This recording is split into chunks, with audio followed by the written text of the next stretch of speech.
जय। तो पहली बात है भजन करना यदि हम चाहते हैं तो असनम, अपने भोजन पर नियंत्रण करें, कम भोजन करें, जिससे आलस्य, प्रमाद और इंद्रियों में चंचलता न आवे। धीरे धीरे भोजन को घटावें। रजोगुणी तमोगुणी लोगों का अन्न न खावें और बहुत कम बोलें। भोजन पर नियंत्रण और वाणी पर नियंत्रण। कम बोलें, सत्य बोलें, हितकारी बोलें और मधुर बोलें और कम बोलें। शयनम, निद्रा को धीरे धीरे कम करें। धीरे धीरे अपनी नींद को जीते हैं। मुर्दे के जैसे 8-8 घंटे तक पड़े रहना ये बहुत अच्छी बात नहीं। वैसे डॉक्टर तो वे तो सुप्रीम कोर्ट के जजों का इलाज करने वाली बहन जी बैठी हैं तो सोचती होंगी कि ये क्या महाराज बोलते चले जा रहे हैं।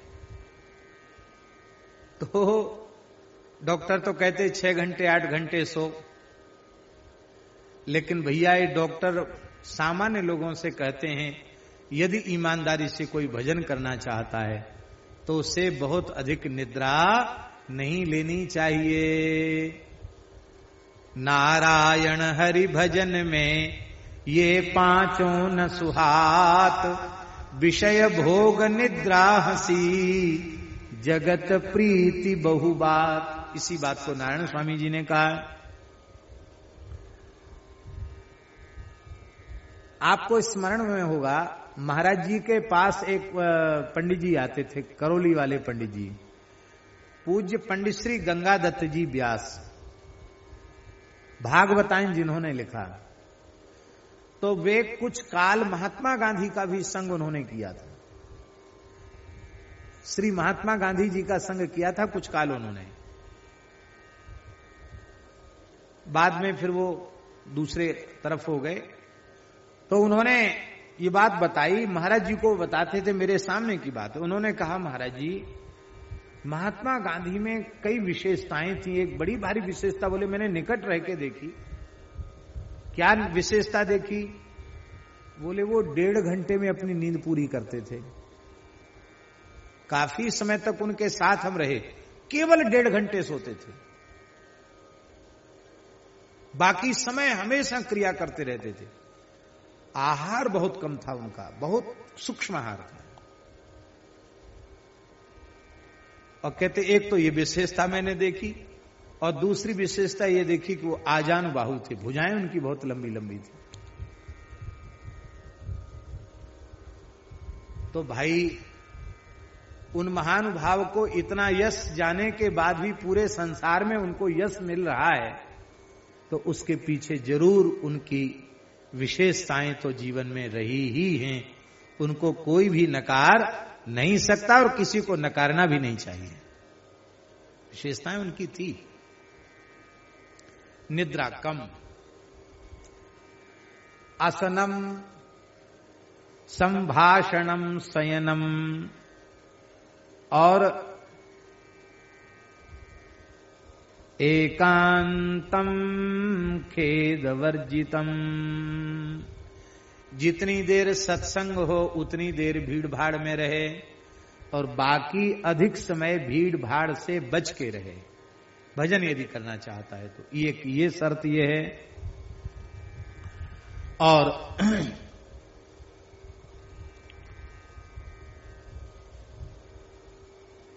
ऐसे स्थान में रहे जहां भजन में ज्यादा विक्षेप न हो और नाम का खूब प्रेम से उच्चारण करे। इस प्रकार से ये नाम के जप की विधि भगवान शिव ने पार्वती जी के माध्यम से सबको बताई है। संयमम सर्वदा धार्यम नैव त्याज्यम कदाचन। सदा संयम धारण करना चाहिए, संयम का त्याग नहीं करना चाहिए। क्यों? आप जितना संयम पूर्वक नाम जप करेंगे उतने जल्दी सच्चिदानंद स्वरूप श्री राम जी में आपका प्रेम बढ़ेगा। संयम सदाचार से शून्य होकर भजन करेंगे तो जो लाभ मिलना चाहिए उतने जल्दी लाभ की अनुभूति नहीं होगी।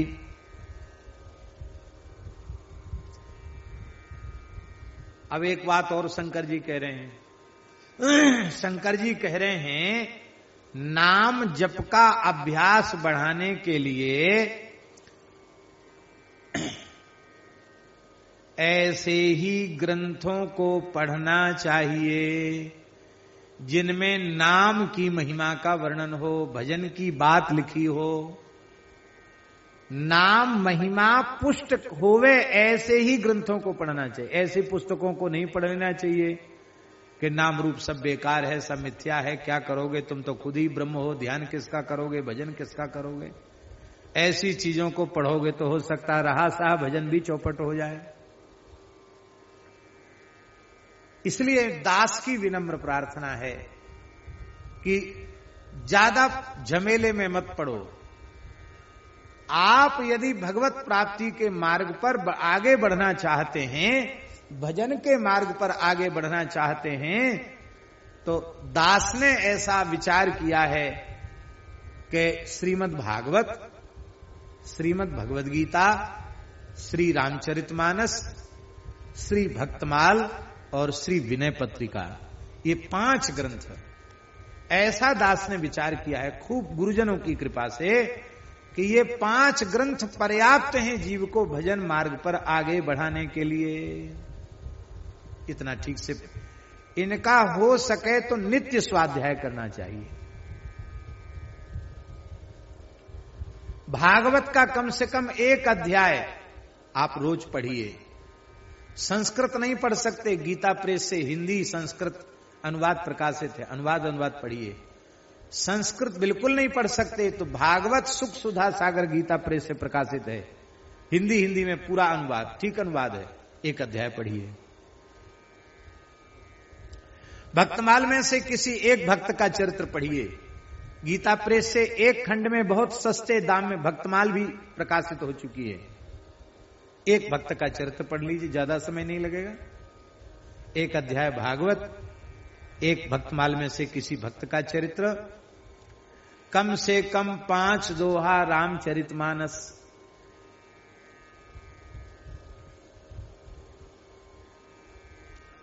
और 1 अध्याय श्रीमद् भगवद गीता। कितने हो गए? 4 ग्रंथ हो गए।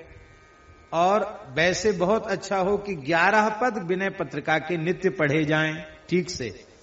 इतना भी नहीं हो सकता है तो भाई कम से कम 1 पद तो प्रेम पूर्वक रोज विनय पत्रिका का पढ़ो। इतना स्वाध्याय आप प्रेम से रोज करो। श्रीमद् भागवत, श्रीमद् भगवद गीता, श्री रामचरितमानस, श्री भक्तमाल, श्री विनय पत्रिका। और हम ऐसा विचार करते हैं कि इन 5 का जितना हमने बताया इनके स्वाध्याय में 1.5 घंटे से अधिक नहीं लगेगा। इनका रोज इतना स्वाध्याय करें तो आपका भजन बढ़ेगा, भजन पुष्ट होगा, भजन में आपकी रुचि बढ़ेगी। ये भगवान शिव बोल रहे हैं, प्रथमाभ्यास काले च ग्रंथम नामात्मकम सुधी। नाम निष्ठा पुष्ट हो ऐसे ग्रंथों को पढ़े। द्वितीयाम एकयाम अम्बा चिंते धिप्रयत्नतः। यहां तो याम लिखा है, याम माने होता है 3 घंटे स्वाध्याय में देना चाहिए, भजन बढ़े इसके लिए, ऐसा लिखा है।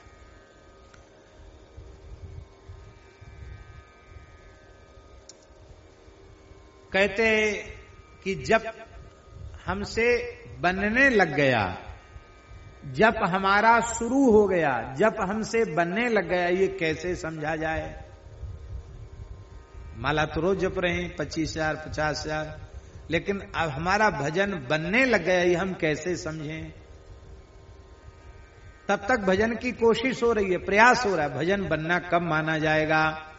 भगवान शिव कह रहे हैं पार्वती जी से, यदा नाम निलयम याति चित्तम क्लेश विवर्जितम तदा न चिंतयेत किंचिल लब्ध्वा ह्यानंद मंदिरम।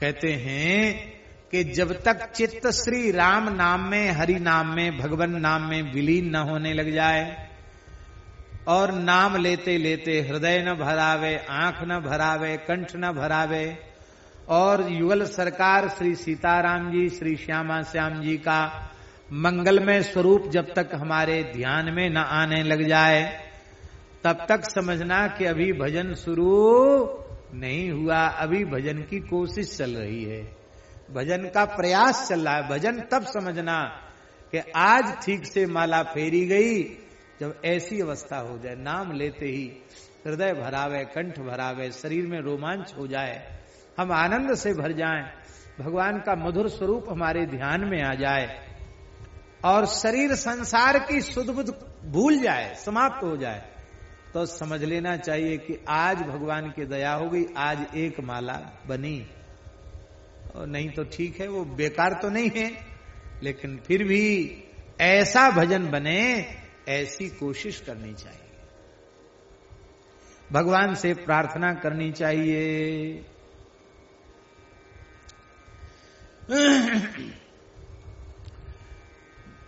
पद्म पुराण में ही ब्रह्मा जी नारद जी से कह रहे हैं, अभी हम शिव पार्वती की बात कह रहे थे और अब हम ब्रह्मा जी और नारद जी की बात कह रहे हैं, बाप बेटा की बात। ब्रह्मा जी पिता हैं, नारद जी पुत्र हैं। ब्रह्मा जी कहते हैं, बेटा नारद, परम पवित्र भारतवर्ष की धरती पर जन्म लेने के बाद भी जो भगवान के मधुराति मधुर पवित्र नाम का स्मरण नहीं करते हैं, वो निश्चित ही नरक में पड़ते हैं, इसमें कोई संदेह नहीं है। क्योंकि चिंतामणि समम कायम लब्ध्वा वै भारते मलम संस्मरेन्न परम नामो मोहात् सपतति ध्रुवम मानुषम दुर्लभम प्राप्य सुरैरपि समर्चितम जप्तव्यम सावधानेन राम नामाखिलेष्टिदम। देव दुर्लभ, देव पूजक मानव शरीर प्राप्त करके अत्यंत आदर पूर्वक, अत्यंत सावधानी पूर्वक भगवान के नाम का जप करना चाहिए।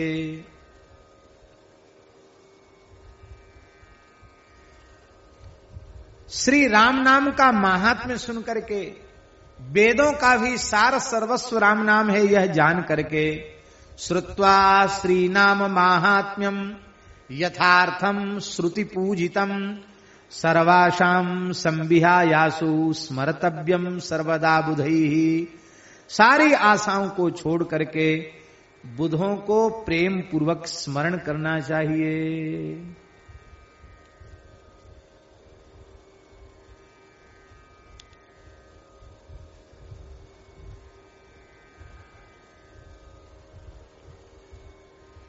पद्म पुराण में एक बात ब्रह्मा जी ने नारद जी से बड़ी विलक्षण कही है। वे कहते हैं, भगवान के समस्त नाम श्री राम नाम से ही प्रकट हैं। इसलिए तो मानस जी में गोस्वामी जी ने इसी भाव को, विष्णु नारायण आदीनी नामानि चामि चामितान्यपि तानि सर्वाणि देवर्षे जातानि राम नामतः, इसी बात को गोस्वामी जी ने अपने शब्दों में कहा है। राम सकल नामन ते अधिका होहु नाथ अघ खग गण बधिका। राम सकल नामन ते अधिका। इसलिए हे नारद, मैं तुमसे अत्यंत रहस्य की बात बतला रहा हूं। शृणु नारद सत्यत्वम गुह्यात् गुह्यतमं मतम राम नाम सकृत जप्त्वा याति रामास्पदम नरम। सकृत जप्त्वा, एक बार प्रेम से श्री राम नाम का जप कर ले तो भगवान के धाम की प्राप्ति का अधिकारी हो जाता है। आप लोग कहेंगे कि झूठ बोलने का ठेका आपने ही ले रखा है क्या? अरे भैया, ऐसा कौन होएगो भारतवर्ष में जन्म लेवे बारो जाके मोड़े ते एक बार राम नाम ना निकले होए। हमने देखा ब्रजवासियों को गांव में, महात्मा मिलेंगे तो कहेंगे बाबा जय श्री कृष्ण जय श्री राधे अथवा राधे श्याम, राधे राधे कहेंगे। और आपस में मिलेंगे तो क्या कहेंगे? भैया राम राम, काका राम राम, दादा राम राम, लाला राम राम, कहेंगे कि नहीं? रास लीला में हमारे ठाकुर जी विराजे हैं। ठाकुर जी के सखा जब आते हैं तो कन्हैया भैया राम राम, मनसुखा भैया दादा राम राम, राम राम कहते हैं ना सखा आपस में मिलकर के।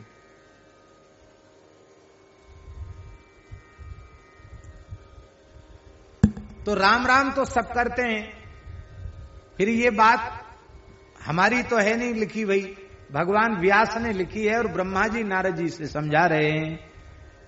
तो दिन रात लोग राम राम करते हैं, फिर भी कई बार देखते हैं कि वो इधर उधर अटक भटक के रह जाते हैं। क्या बात?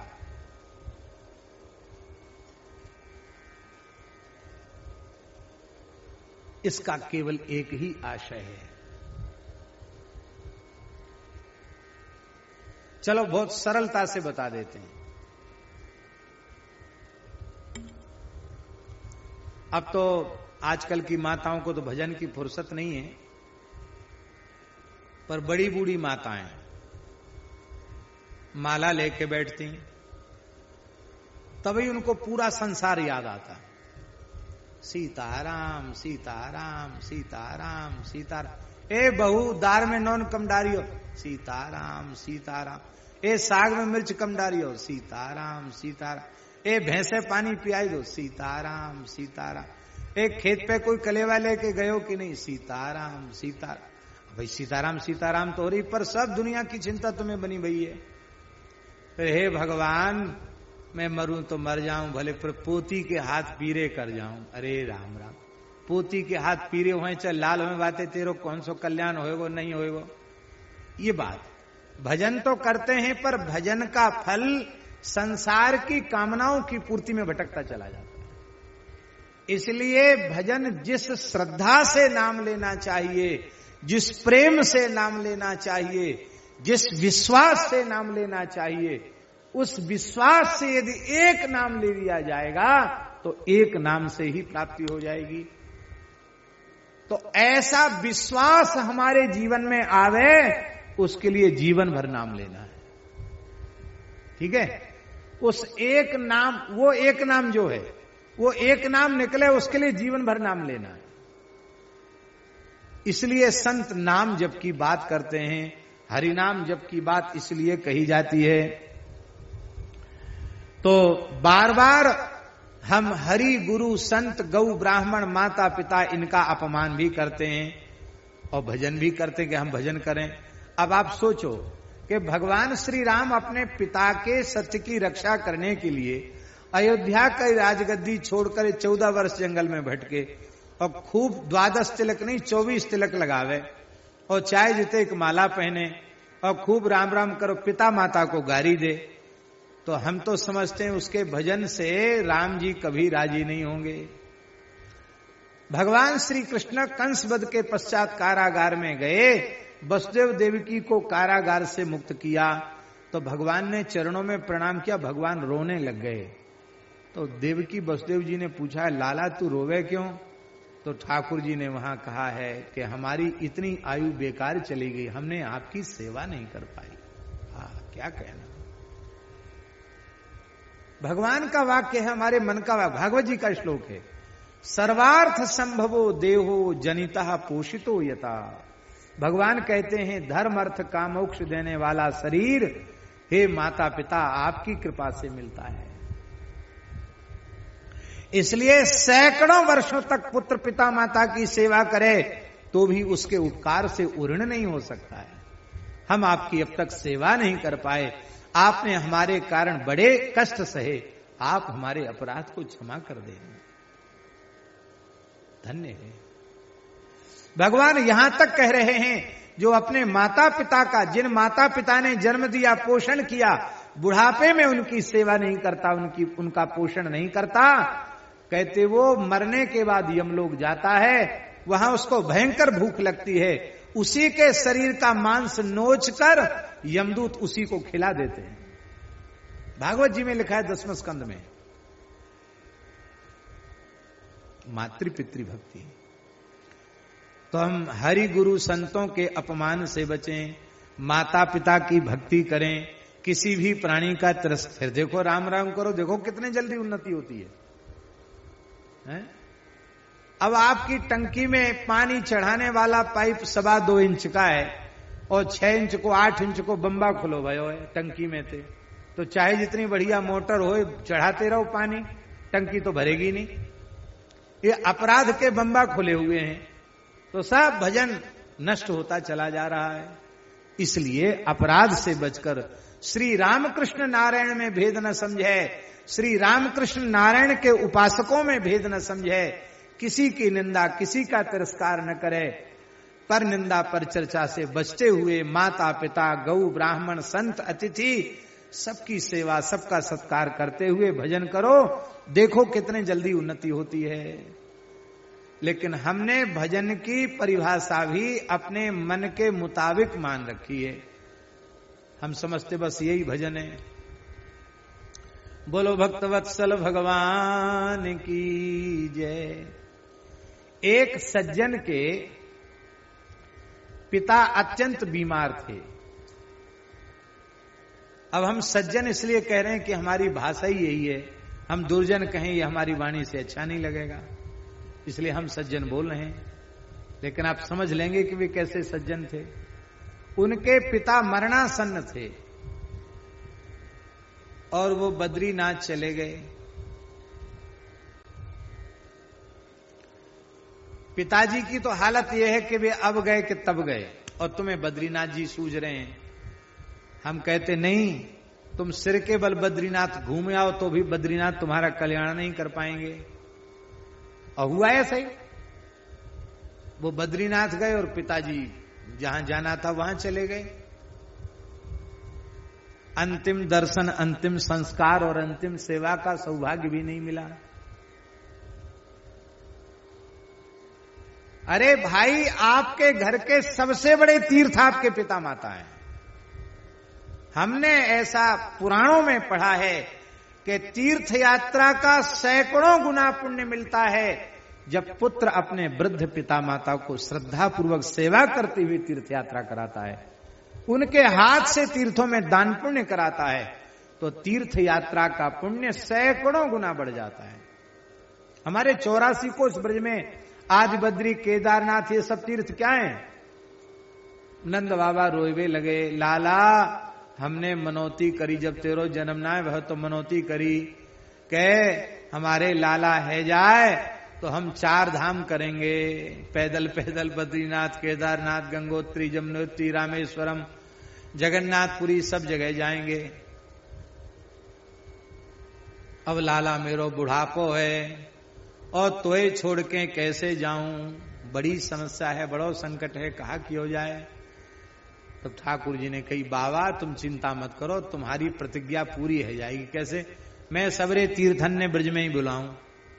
और ठाकुर जी बैलगाड़ी में बैठे और चलो बाबा बद्रीनाथ जी के दर्शन कराएं, चलो बाबा केदारनाथ जी के दर्शन। हमारे ब्रज में सबरे तीर्थ आएंगे, सबरे देवी देवता आ गए। तो ठाकुर जी ने आदर्श प्रकट किया। छोटे से लाला कन्हैया ने, बलराम जी ने अपने मैया बाबा को ब्रज में संपूर्ण तीर्थन के दर्शन कराए। बोलो भक्तवत्सल भगवान की जय।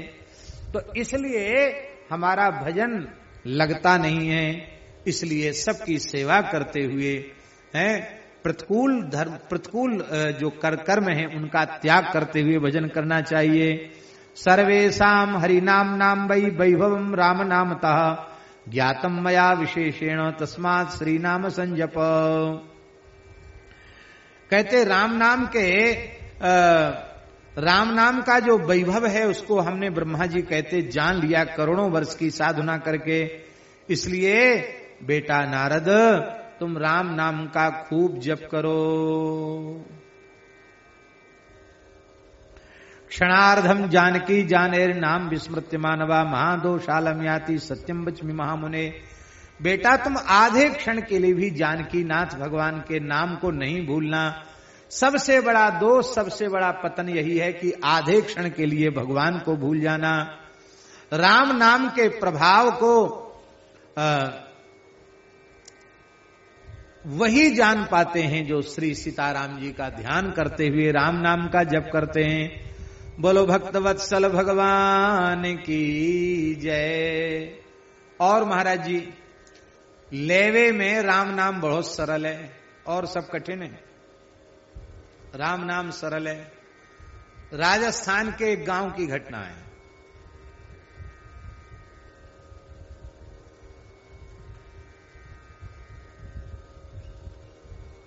गांव में गुजर मीणा ज्यादा थे और पंडित जी का एक घर, जगदीश पंडित जी पहले पुलिस में अच्छे पद पर थे, बाद में सेवानिवृत्त हो गए। अभी भी ये पंडित जी, जगदीश पंडित जी बड़े अच्छे सज्जन आदमी। तो पंडित जी ने कही, भैया तुम लोग कुछ महीना में कम से कम एकाध तो भजन कीर्तन गांव में कछु होना चाहिए। हम रिटायर्ड होके गांव में आ गए। बोले हाँ पंडित जी जरूर होना चाहिए। तो एकादशी को कीर्तन निश्चित हुआ। इस बार की एकादशी इनके यहां। तो पंडित जी ने कहा सबसे पहले हमारे घर से शुरू करो। तो पंडित जी के घर में सबसे पहली एकादशी भाई। कौन सा कीर्तन होएगा? तो हरे राम राम राम हरे हरे, हरे कृष्ण कृष्ण कृष्ण हरे कीर्तन हुआ। तो पंडित जी बोले कि हम तो अपने परिवार सहित बोलेंगे हरे राम राम राम हरे हरे, तुम लोग हरे कृष्णा करना। किया। रात में 3-4 घंटा कीर्तन हुआ, फिर प्रसाद बटा, सब जाने लगे। बोले अगला कीर्तन अब किसके घर में होएगा? तो गांव के लोग बोले, गुजर मीणा बोले, पंडित जी अब नाए होगा कीर्तन। क्यों? बोले सरल सरल हिंदी वालो तो तुमने ले लियो, संस्कृत वालो हमको गाए दियो। हरे कृष्ण को उन्होंने संस्कृत वाला कहा और राम राम को हिंदी वाला कहा। बोले अब संस्कृत वालो तो तुम बोलियो और हिंदी वालो हम बोलेंगे तो होगा कीर्तन, नहीं तो ना होगा पंडित जी कीर्तन। इसी महुआ दौसा के आसपास की बात है। इधर में सब ब्रजभाषा ही चलती है। तो नाम बड़ा कठिन है और राम नाम तो कोई भी ले सकता है, बहुत सरल नाम है। बोले हम तो कृष्ण उपासक हैं, हम राम राम क्यों करें? बड़े सुंदर सुंदर भाव है। अभी कभी हम सुनाएंगे, आज तो समय पूरा हो रहा है, हम सुनाएंगे भगवान श्री कृष्ण ने राम नाम की महिमा का वर्णन किया पुराण में, स्कंद पुराण में, पद्म पुराण में भगवान श्री कृष्ण राम नाम की महिमा का वर्णन कर रहे हैं, वो हम सुनाएंगे। और राम नाम का अर्थ हम निवेदन करते हैं। आपने नाम सुना होगा सुख संप्रदाय के आचार्य चरण श्री श्याम चरण दास जी महाराज, उनके शिष्य श्री राम सखी जी बहुत उच्च कोटि के भगवत प्राप्त महापुरुष हुए। राम सखी जी, उनकी प्राचीन चित्र छवि देख करके लगता है कि सखी ही है, थे पुरुष शरीर में, लेकिन सखी स्वरूप उनको सिद्ध स्वरूप प्राप्त हो गया था। और शरद पूर्णिमा के दिन, आज से लगभग 350 वर्ष पहले शरद पूर्णिमा के दिन वृंदावन में ही बंसीवट में महारास हो रहा था और महारास में सदेह समाहित हो गए। ऐसे राम सखी जी महाराज, उनकी वाणी है, बड़ी प्यारी वाणी है। तो राम सखी जी की वाणी में एक साखी है, राम सखी जी की बहुत बढ़िया साखी है। वो निरंतर राम नाम का जप करते थे और राधा कृष्ण के अनन्य उपासक थे, सखी भाव से, गोपी भाव से उपासना करते थे। तो वृंदावन के रसिकों ने पूछा कि तुम दिनों रात तो राम राम करते हो और उपासना तुम्हारी ये है। उन्होंने कहा तुम राम नाम का अर्थ नहीं समझते, इसलिए शंका कर रहे हो। पतिव्रता नारी अपने पति का स्पष्ट नाम नहीं लेती, सांकेतिक नाम लेती है। तो बोले राम नाम का अर्थ क्या है? राम सखी जी ने कहा है, रा अक्षर श्री राधिका मामन मोहन जान, राम नाम याते भयो जान ही रसिक सुजान। रा माने राधा रानी, मां माने मनमोहन श्याम सुंदर। और परमहंसी के द्वारा हमने सुना है, पंडित श्री जगन्नाथ प्रसाद भक्तमाली जी महाराज कहा करते थे, रामे राधा बसत हैं, माँ में माधव जान, राम कहे दोनों मिले, राधा माधव आन। राम माने क्या होता है? रमण करने वाले को राम कहते हैं। रास में अनंत गोपियों के साथ जो रमण करने वाले श्री कृष्ण हैं वही राम हैं। आप जो चाहो सो भाव कर लो। राम कृष्ण में भेद है क्या? श्री सीताराम जी और श्यामा श्याम में भेद है क्या? भेद तो है ही नहीं। भेद तो हमारी खोपड़ी में घुसा हुआ है। इसलिए राम राम कह करके आप श्यामा श्याम का ध्यान कर सकते हैं, और राधा कृष्ण का नाम लेकर कृष्ण कृष्ण कहकर आप सीताराम जी का ध्यान कर सकते। हमारी तरफ से तो कोई बाधा नहीं है। बोलो भक्तवत्सल भगवान की जय। राम नाम प्रभावेण सीतारामं परेश्वरं सदात्मानं प्रपश्यन्ति राम नामार्थ चिंतका। इसलिए राम नाम गति, राम नाम मति, राम नाम अनुरागी। वे गए हैं जे हो हिंगे ते, त्रिभुवन गनियत बड़ भागी। विनय पत्रिका के इस 65वें पद में गोस्वामी जी कहते हैं, राम नाम ही जिनकी गति है, राम नाम ही जिनकी मति है, राम नाम में जिनका अनुराग है, ऐसे जो भाग्यशाली हो गए हैं, अथवा जो हैं, अथवा भगवत संकल्प से जो होंगे, तीनों लोकों में बड़भागी कहलाने लायक वे ही हैं।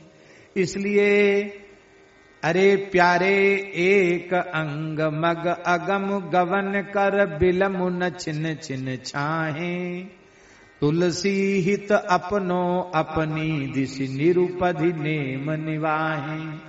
गोस्वामी जी कहते हैं कि अब तुम विलंब मत करो, इस नाम के जप के पवित्र मार्ग पर चल पड़ो। यह एकांगी मार्ग है। लगेगा आरंभ में तुझे बड़ा कठिन है, लेकिन तू विलंब मत कर। आज से अभी से नाम जप का निश्चय कर ले। ये संसार के सुखों की छाया में बहुत देर तक ठहरना, विश्राम करना अच्छा नहीं है। जल्दी चलो, क्योंकि यह तेरा निरुपधि प्रेम, निष्कपट श्री राम नाम में प्रेम ही तेरा कल्याण करने वाला हो जाएगा।